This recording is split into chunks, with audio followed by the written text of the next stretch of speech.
नमस्कार दोस्तों। अपने पिछले ब्लॉग में मैंने दादा दादी और नाना नानी की कहानियों का जिक्र किया था, जो गर्मियों की छुट्टियों में जब हम लोग जाया करते थे और सुना करते थे। मुझे लगा कि हम लोगों में से बहुत सारे लोग आज भी उन कहानियों को नहीं जानते हैं जो कहानियां हम लोग वहाँ पर सुना करते थे। आज एक बहुत ही उस समय की जो फेमस कहानी हुआ करती थी उसका उल्लेख करना चाहता हूँ। यदि आपने सुन रखा है तो अच्छी बात है, आपने नहीं सुन रखा है तो निश्चित रूप से आपको मज़ा आएगा, और अगर सुन रखा है तो एक बार और मज़ा आएगा। दोस्तों, मैं इंदु प्रकाश आपको दादा दादी और नाना नानी की उन कहानियों में से एक आज सुनाना चाह रहा हूँ। एक राजा हुआ करता था, उसका बहुत बड़ा साम्राज्य था। राजा अक्सर शाम को राजकाज से जब मन ऊब जाता था तो घूमने के लिए निकल जाता था। एक दिन इसी प्रकार से वो टहलने के लिए निकला था कि उसे रास्ते में एक औरत बैठे हुए मुंह छुपाए हुए रोते हुए मिली। उसे लगा कि हमारे पूरे क्षेत्र में कोई रो रहा है, ये तो हमारे लिए अच्छी बात नहीं है। उसने अपनी जो काफिला था उसको रुकवाया और उस महिला को अपने पास बुलाया। जब महिला उसके सामने आई और घूंघट हटाई तो राजा देखकर एकदम से अचंभित रह गया। वो महिला अति सुंदर थी। राजा की आंखें उससे हट नहीं पा रही थी। राजा ने पूछा कि तुम्हें क्या कष्ट है? वो कुछ नहीं बोली, वो रोती रही। राजा ने अपने काफिले में जो लोग उनके सिपाही कारिंदे लोग थे उनसे कहा कि भाई इसको लेके राजमहल आओ। राजमहल में बुलाने के बाद उन्होंने अकेले में उससे जो भी बातचीत की, राजा को इतनी पसंद आ गई थी कि राजा ने उससे अपनी एक और रानी बना लिया।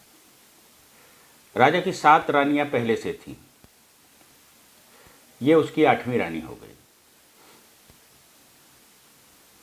साथ में रहने लगी। राजा कुछ भी नहीं जानते थे कि उसका पिछला इतिहास क्या है, वो कौन है, कहाँ से आई है। उसकी सुंदरता में एकदम से मंत्रमुग्ध हो गए। राजकाज छोड़ दिए, एकदम से बस उसी के साथ पूरा जीवन यापन करने लगे।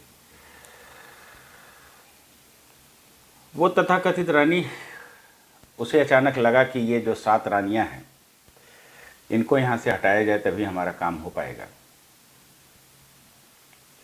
वह मूलतः डायन थे। उसने एक काम शुरू किया। पीछे अस्तबल में जितने भी घोड़े वगैरह थे उनको जाके देखा।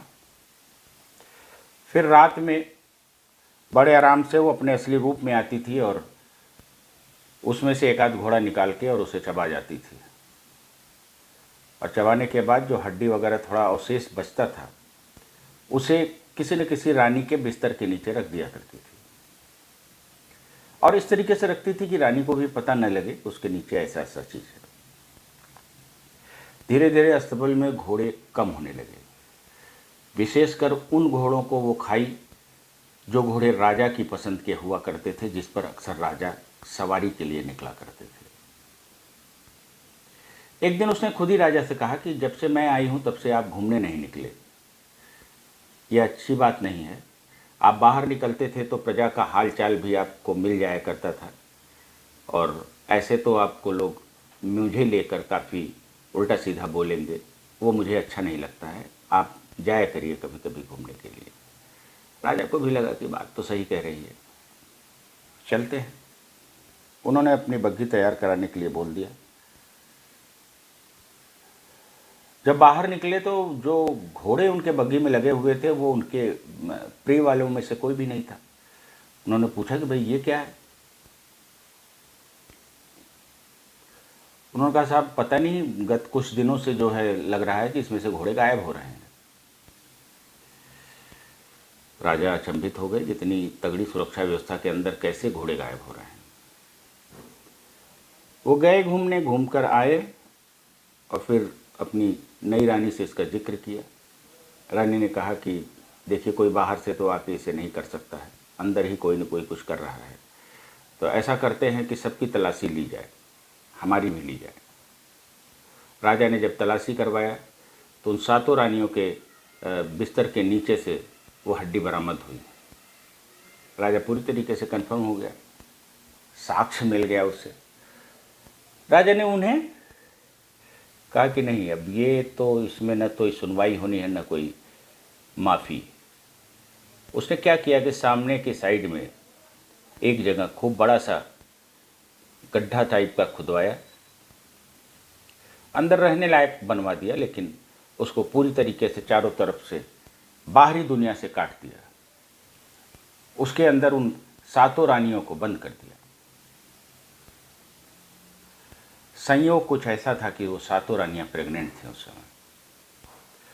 थोड़ा बहुत कुछ खाने पीने को आ जाया करता था जिससे वो सिर्फ जी सके। वो बेचारी भूख से बिलबिलाती रहती थी, पानी के लिए तरसती रहती थी। धीरे धीरे एक एक रानी को बच्चा पैदा होना शुरू हुआ। जब भी बच्चा पैदा होता था किसी का, उसे लगता था कि मैं इसे पाल तो पाऊंगी नहीं, इसका जीवन नर्क ही जैसा हो जाएगा। और उन लोगों में फिर ये तय हुआ कि भूख को मिटाने के लिए एक यही साधन है, और उस बच्चे के 7 टुकड़े किए जाते थे और उसको एक एक सभी में बांट दिया जाता था। ऐसे करके जो सबसे छोटी रानी थी, जब उसका बच्चा पैदा हुआ तो लोगों ने उससे भी कहा कि भाई इसे भी काटो। उसने कहा कि नहीं, मैं नहीं काटूंगी, मैं कोशिश करूंगी इसको बड़ा करने की।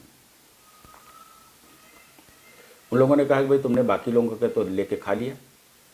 उसने कहा नहीं, मैंने खाया नहीं, मैंने आप सबका वो टुकड़ा जो है रखा है, आप लोग उसे वापस ले लीजिए।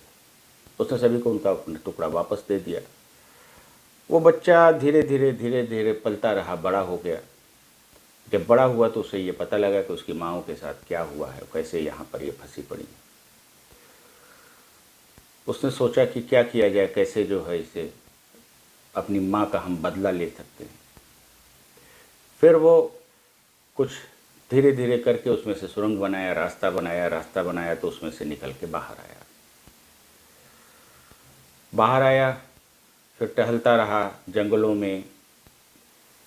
वहाँ पर एक उसे साधु जी मिले। उनके पास गया, बैठा रहा थोड़ी देर। साधु जी सिद्ध साधु थे। उन्होंने बच्चे के मन की बात को जान लिया। उन्होंने कहा बताओ तुम्हें क्या तकलीफ है। उसने बताया। बोले हाँ मैं समझ गया था। बोले कि यहाँ दक्षिण दूर एक स्थान का नाम बताया। उन्होंने कहा वहाँ से वो डायन आई हुई है, उसका पूरा कुनबा वहीं रहता है, तुम्हें वहाँ तक जाना पड़ेगा। यहाँ उस डायन को तुम अंत उसका नहीं कर सकते हो, क्योंकि उसकी जान वहाँ पर है। वो समझ नहीं पाया। उसने पूछा कि कौन सी जान, कहाँ पर है, कैसी है, बाबा कुछ तो बताइए।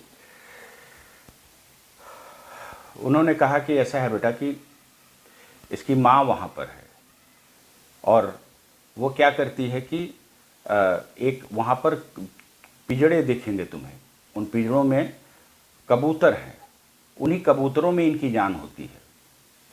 तो एक कबूतर इसके नाम का भी है। उस कबूतर को जब मारा जाएगा तो अपने आप यहाँ पर इसकी वास्तविक शरीर बाहर आ जाएगी और उसकी यहाँ पर अंत भी हो जाएगा। उसने कहा ठीक है बाबा जी। कुछ रास्ता वगैरह उन्होंने बताया तो, और बोले कि देखो वहाँ जाओगे, उस बहुत ही खतरनाक है, उसके पास बहुत तरीके के अस्त्र शस्त्र हैं, और विशेष करके उसके पास कई पुड़िया रखी होगी उस बंगले में। और वो पुड़िया इस प्रकार की होती है कि जब एक खोलो तो आग बरसने लगती है, दूसरा खोलो तो हवा चलने लगती है, तीसरी खोलो तो पानी बरसने लगता है। इस तरीके की पुड़िया हैं। तो जब भी वहाँ से घुस के और निकलने का प्रयास करना तो ये पुड़िया जरूर कुछ रख लेना। सारा कुछ समझ के वो निकला। फिर ईश्वर का नाम लिया, जय हनुमान जी कहते हुए पहुँचा। वहाँ पर पहुँचा, उससे वहाँ पर नेचुरली वहाँ लोगों ने पकड़ लिया। उसे पकड़ के उसके पास ले गए, जो तथाकथित रानी की माँ थी। जब उसके पास पहुँचा, उसने पूछा पूरी बात, तो उसने बताया कि मैं उनका बेटा हूँ। थोड़ा सा झूठ बोल दिया। अब वहाँ पर फिर वो जो डायन की माँ थी, अब वो उसकी नानी बन गई और इसका बड़ा स्वागत सत्कार होने लगा। जब स्वागत सत्कार होने लगा तो एक अलग कमरा मिला, अलग कमरे में खूब बढ़िया खाने पीने को मिला। खाया पिया उसने।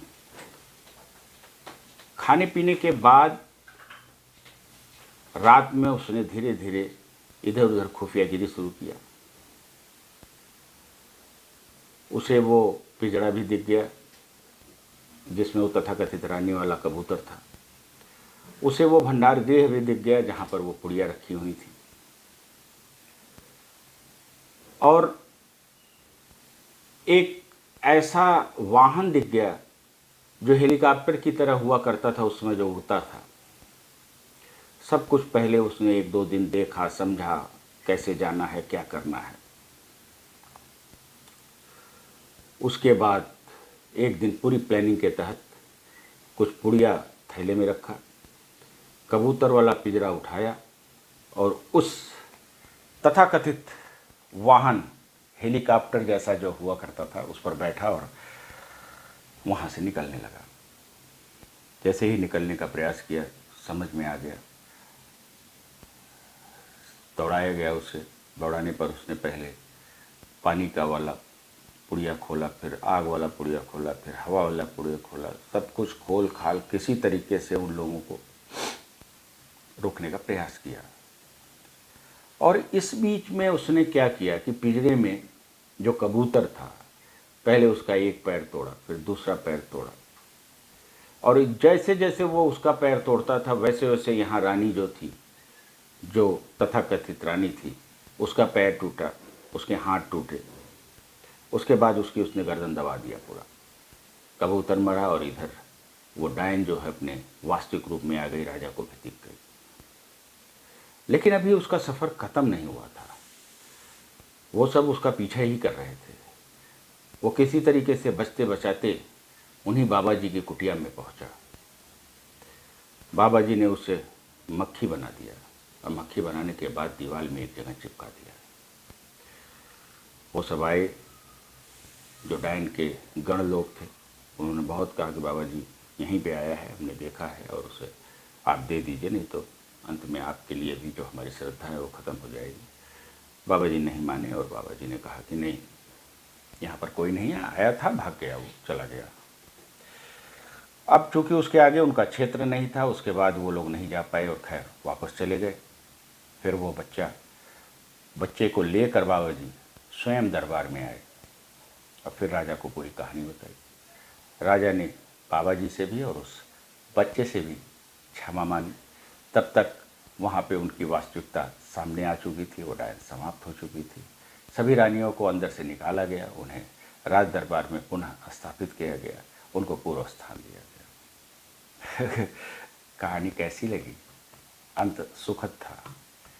चलिए फिर मिलते हैं एक नई कहानी के साथ। धन्यवाद दोस्तों।